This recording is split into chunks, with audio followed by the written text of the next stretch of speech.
ಇವತ್ತು ನಿಮ್ಮ ಭವಿಷ್ಯನೂ ಕೂಡ ನಾನು ಆಲೋಚನೆ ಮಾಡಿದ್ದೇವೆ. ಈ ಸಲ ನಾವೇನು ಮಾಡ್ತಾಯಿದ್ವಿ, ಕಳೆದ 14 ವರ್ಷದಿಂದ CET ನೀಟ್ಗೆ ಹೆಚ್ಚಿನ ಒತ್ತನ್ನು ಕೊಡ್ಕೊಂಡ್ಬರ್ತಾ ಇದ್ವಿ.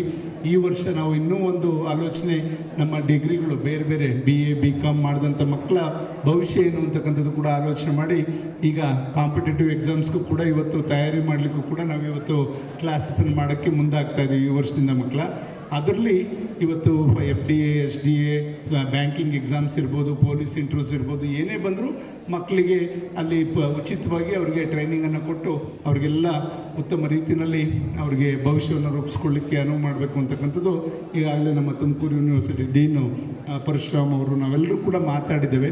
ಖಂಡಿತ ಮತ್ತು ದಾವಣಗೆರೆ ಇನ್ಸೈಟ್ ಅಕಾಡೆಮಿಯ ಒಡೆಯರು ಎಲ್ಲ ಕೂಡ ಅದ್ರ ಬಗ್ಗೆ ಆಲೋಚನೆ ಮಾಡಿ ಅದಕ್ಕೆ ಎಲ್ಲ ಒಂದು ಒಳ್ಳೆ ರೀತಿಯಲ್ಲಿ ನಮ್ಮ ಮಕ್ಕಳಿಗೆ ಅನುಕೂಲ ಆಗೋ ರೀತಿಯಲ್ಲಿ ಇವತ್ತು ನಾವು ಈಗ ಟೆಕ್ನಿಕಲ್ ಕೋರ್ಸ್ಗೂ ಕೂಡ ನಮ್ಮ ಮಕ್ಕಳಿಗೆ ಉತ್ತೇಜನ ಕೊಡ್ತಕ್ಕಂಥ ಕೆಲಸವನ್ನು ಇವತ್ತು ಕೈ ಹಾಕಲಿಕ್ಕೆ ಮುಂದಾಗ್ತಾಯಿದ್ದೀವಿ. ಮಕ್ಕಳ ಎಲ್ಲದೂ ಕೂಡ ಉಚಿತವಾಗಿ ಮಾಡಬೇಕು ಅಂತಕ್ಕಂಥದ್ದು ಉದ್ದೇಶ. ನಮ್ಮ ಉದ್ದೇಶ ಏನಂದರೆ, ಪ್ರತಿಯೊಂದು ಮನೇಲೂ ಒಂದು ಮಗು ಒಂದು ಒಳ್ಳೆಯ ವಿದ್ಯಾವಂತರಾಗಿ ಅವ್ರ ಭವಿಷ್ಯವನ್ನು ರೂಪಿಸ್ಕೊಂಡು, ಅವ್ರೇನು ತಂದೆ ತಾಯಿಗಳು ಅವ್ರಿಗೆ ಕಷ್ಟದಿಂದ ಹೊಟ್ಟೆ ಬಟ್ಟೆ ಕಟ್ಟಿ ಇವತ್ತು ಅವ್ರನ್ನ ಓದಿಸಿದರೆ ಅವ್ರನ್ನ ಮುಂದಿನ ಅವರು ನಾವು ಮುಪ್ಪಿನ ಕಾಲದಲ್ಲಿ ಅವ್ರನ್ನ ಚೆನ್ನಾಗಿ ಇಟ್ಕೋಬೇಕು. ಅದಾದ ನಂತರ ನಿಮ್ಮ ಶಾಲೆ, ನಿಮ್ಮ ಸ್ಕೂಲು, ನಿಮ್ಮ ಊರು, ನಿಮ್ಮ ತಾಲೂಕು ಎಲ್ಲದರ ಬಗ್ಗೆ ಗೌರವ ಇರಬೇಕು. ಮತ್ತು ನೀವು ಕಲಿಯೋಕ್ಕೆ ಹೇಗೆ ಬೇರೆಯವ್ರ ಸಹಕಾರ ನಿಮ್ಗೆ ಆಗ್ತಾರೆ, ಆ ನಿಟ್ಟಿನಲ್ಲಿ ನೀವು 4 ಜನಕ್ಕೆ ಸಹಾಯ ಮಾಡ್ತಕ್ಕಂಥ ಮನೋಭಾವ ನೀವು ಬೆಳೆಸ್ಕೋಬೇಕು. ಈ ನಿಟ್ಟಿನಲ್ಲಿ ನಿಮ್ಮೆಲ್ಲರ ಒಂದು ಸಂಸ್ಕೃತಿ, ನಿಮ್ಮೆಲ್ಲರ ಒಂದು ಮನಸ್ಥಿತಿ ಬೆಳೆದರೆ ಖಂಡಿತ